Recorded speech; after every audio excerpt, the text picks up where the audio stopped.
I'm Juan Francisco, and I'm a psychic medium. I'm here with you to explore your intuition, the supernatural, and self-empowerment. This is Third Eyesight. Hello, everybody. Welcome to another episode, another week of Third Eyesight. I hope you're all doing well. So, this is the last episode of 2025 in which it's just me, a solo episode. And what's going to happen for the next two episodes is the next episode I'm going to feature performer Stella Boehm, who's going to talk about her new book focused on tarot. And then the last episode, which will be the week of United States Thanksgiving, that Wednesday, it's going to be an episode with my good friend Rafe, pronounced like safe, as he says, interviewing me and putting me in the hot seat. I've heard this being done in other podcasts. The first time I heard this was actually, shout out to Haley B., a colleague in the psychic world, who is the host of Opening the Door, and also a new podcast with Anthony Lights that's really great to listen to. The name is escaping me. I'm sorry, Haley and Anthony. But I heard her do this on one episode on Opening the Door, and I heard Hannah McIntyre do the same thing on Mediumship Matters. I thought, this is fun. It's a good idea for our last episode of 2025. And guys, I can't believe that 2024, my goodness, 2025, it makes 4 years of Third Eyesight. And I'm going into the fifth year of the podcast in 2026, which brings me to the topic of this episode. What I want to reflect on in my last solo episode of 2025 is what this year has taught me, what it has given me on my spiritual journey. 2024, let me tell you, was a very tough but very beautiful year.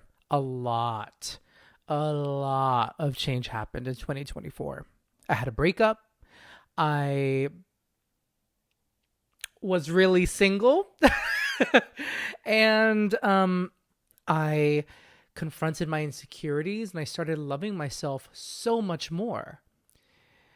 2025, I think if there's one word to sum up 2025, it's not a word, because I'm a Gemini. I can't use one word. A phrase. The phrase is, for 2025, the need for integration.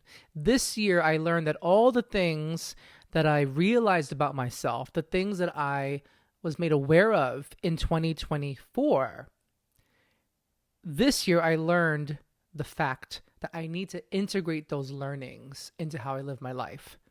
And I'm still struggling to do that. It's not easy. And in 2025, I would also say that I really learned to do it my way. I did it my way. Like Frank Sinatra. There is so much online telling you what to do spiritually on your journey. What are the right ways to do things? What makes you a good psychic? What makes you a good medium? What makes you a good person? What makes you a good spiritual person? And add on to that, other sources like family, friends, mentors, spiritual mentors even, bosses, jobs. There's just so much telling us what to do. And this year, especially from a spiritual standpoint, a spiritual practice standpoint, I've just come more into my own and being comfortable saying things like, I mean, it's still uncomfortable to say, but I'm getting more comfortable saying things like, I don't meditate. Now today, I had a moment where I was making a big decision and I didn't know what to do. And I decided I need to meditate. But then I really sat with it and I realized that I already knew the answer. I just had to breathe. And that's what I did. And for me, breath work is very important. Meditation, though, it can look like many different things. And I think something I learned early in my development as a psychic medium was that I need to sit down, shut my eyes, and breathe for 5, 10, 15 minutes, 45 minutes, 30 minutes to be more in tune. And this year, I just really felt like, that's not authentic to me. It doesn't work for me. I fall asleep every time. Every time. Well, I could argue that I could use more sleep, but even when I used to meditate in the past, it wasn't always easy for me. I think when I was younger, it was easier, but the older I'm getting, the more I'm just falling asleep. And I need a better sleep schedule. 2026, the year of better sleep. And maybe with better sleep, maybe I will meditate sitting still for 5, 10, 30 minutes. But if I don't, that's okay too. Just got to do what works for me. That's what I learned in 2025. And I'm taking that with me into 2026. And I mean, I have a very beautiful, wonderful mentor. And they wouldn't be happy if I told them that I don't meditate. They would not be happy with me. And I just have to live with that. I am a recovering people pleaser. And that's another thing is this year I learned I can't please everybody. I need to speak my truth and be my honest self. And if someone makes that a deal breaker or makes it, if it's make or break, they're not my kind of people, right? This year was also a year for me of realizing how do I say this without sounding like a vain asshole or a conceited ass? Maybe this will resonate for you, but the more that you do the hard work of spiritually evolving and growing, the more you pursue growth, the more it's going to be challenging to keep the same kinds of friendships that you did before. And I'm having this one thing with a friend where it's rocky right now. And it's a little awkward because I set some boundaries. I think nowadays there's so much to be upset about right now in the world. So much. And something that's become a pet peeve of mine, if there's something happening in my personal life, I'll speak for myself right now, then I'll switch to third person. If there's something happening in my life and I don't like it, I'm going to grieve. I'm going to moan about it. That's fine. But then after a certain amount of time, what am I doing to change that thing? If I can change it. And if I can't change it, then I need to live with it and learn how to live with it somehow. And I feel very privileged that the biggest struggles I've had in my life this year is falling for 3 different men this year and it not working out. That it's a privilege to have that as my biggest problem. And so I've had this challenging time with a friend where I really wanted to see them make a change for themselves, but they decided to stay in a situation where they deserve better, but they want to keep staying in it and keep, what's the word? I'm trying to think of the word when people commiserate. And I told this friend, I'm sorry, after almost a year, I'm done with this. You deserve way better, and I don't know why you're not seeing it. And this situation is hurting you, but you can break away from it, and we've talked about it, and I don't know how to be of support to you anymore. And I told them, I'm getting upset with the situation, or I've been upset with the situation, but it's getting to the point that now I'm getting upset with you because you're staying in it. And I don't want to be upset with you because that will impact my friendship with you. And I care about our friendship. So I set a boundary and they didn't like it. And I go straight to, okay, am I the bad guy? Am I being a bad friend? Am I closing something off? But it's like, I want the people around me to be people who want better lives for themselves. Doesn't mean they have to be perfect. Doesn't mean I have to be perfect. Something happens. something upsets us, like several things upset me this year, and I cried about them. I got upset about them. And then I kept going. And I still get upset about it, but I don't stick myself to these things.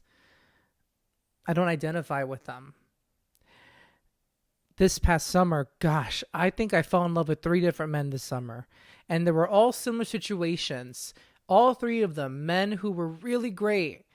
But there was a part of how they lived their life that just wasn't compatible with me. It's not what I want in a long-term relationship. And the first guy, I got very upset about it. The second guy, I cried and sobbed about him. And the third guy, I got annoyed, but I've been feeling sad. That's a little bit more recent. And so what am I going to do with that information? Well, first of all, Juan, Mr. Juan, 3 men in 1 year, 1 summer, 1 season, my friends. Let's reflect a little bit. Why are you falling for men before you really know if they're for you? Because you've known each of them 1-2 months, maybe not even. Let's examine that, Juan. Why are you falling, quote unquote, falling for men so quickly? Why are you getting so excited so quickly? What pressure are you putting on the situation?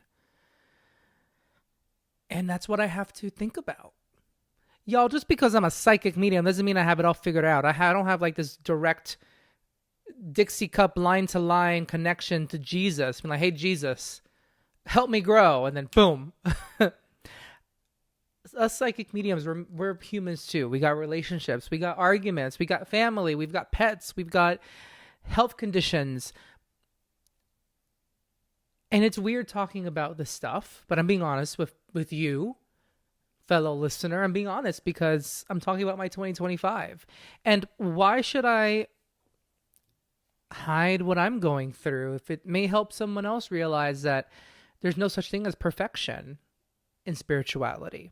There's no such thing as being a perfect guru or coming to a place where nothing bothers you. I don't think there's such thing.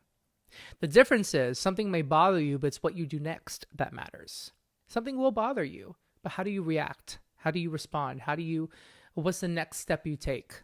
That determines your mindset. Our triggers don't always go away. Our triggers are for us to own, and how we react and respond to our triggers says everything about how we're treating ourselves as we are getting triggered, how we're treating other people. And so being perfect, far from it, because this is what I've been through this summer, this year. But I at least am taking this as valuable information with me into 2026. When it comes to my love life, but not just my love life, when it comes to how I see and value myself, how I treat myself. And what's on the horizon for 2026? Well, I have sort of big news just today. This is the reason why I wanted to meditate for a little bit today. But I ended up just breathing. Breathing consciously. I'm always breathing, right? Breathing, consciously? Forget it. Mindfully, forget what I said. I, by April, will be a certified life coach and spiritual coach. I'm very excited. I take classes January to March. This has been on my mind for months. I finally did it. And part of me was thinking, what the heck am I doing? I don't know if I'm doing the right thing. This costs some money. But it was actually not a bad deal either. I got a really good deal for this course. But also it just feels right. And not to be silly, this is going to sound so silly, but when I was trying to make this decision, my mind immediately went to Christmas. Hear me out. Christmas is one of my favorite, if not my favorite holiday. And at Christmas, when I'm off of work and it's just the holiday and it's the music and the lights and the weather and the ambiance, I am in such bliss and happiness. And I thought, I don't want my bliss and happiness to be reserved to just one time a year or a few times a year like that. I want to really foster that in my life. I want more of that. And I think doing work as a life coach and spiritual coach will just give me some it will lead me down a path that I think I will enjoy and will give me more of that feeling. Do you remember when I said, have I ever said on this podcast? I'm sure I have. I said in a recent Instagram reel where I said, manifestation is really thinking about the thing you want, but focusing on what it's going to feel like to have the thing that you want. Focusing on that feeling and manifesting it now. And this is my way of doing that. So in 2026, everybody, expect me to have some offerings as a life coach and spiritual coach, where I get to work not just as a psychic medium and a tarot card reader. In addition to that, have some services where I'm actually working with you on a recurring basis. And as much as I'm thinking, why did I do this? What am I doing this for? I don't get it. Number one, there's just something, a part of me that's neutral, no emotion, that feels it's the right thing. That must be my intuition. I'm going to follow it, even though I'm like, what am I doing? I'm going to follow that. And number two, I get to work with people in a way that's going to, I get to see your progress, and you get to see your progress with me. So here's to that. And here's to some great episodes to come in 2026, if I do say so myself. And just want to thank you all for a beautiful year and another year of listening to my podcast. The folks who listen to my podcast every week, you are amazing. And please leave a review. Share with your friends. It really, really helps. I do want to grow this podcast in 2026. I'm trying to make it look pretty here. And I don't have the prettiest couch, but it's something. I like my couch. I'm trying to make it look pretty and lighting and manifesting. Just manifesting the vibes in this physical form right here. I wish you a beautiful rest of your 2025. I will see you in the next episodes, these interviews that come up. Sending you a lot of love. Have a beautiful rest of your day. Thank you. Follow the podcast and please leave a review. If you want me to talk about a specific subject on the podcast or you have a question for the podcast, go to juanfranciscospirit.com and go to my contact page and submit that question.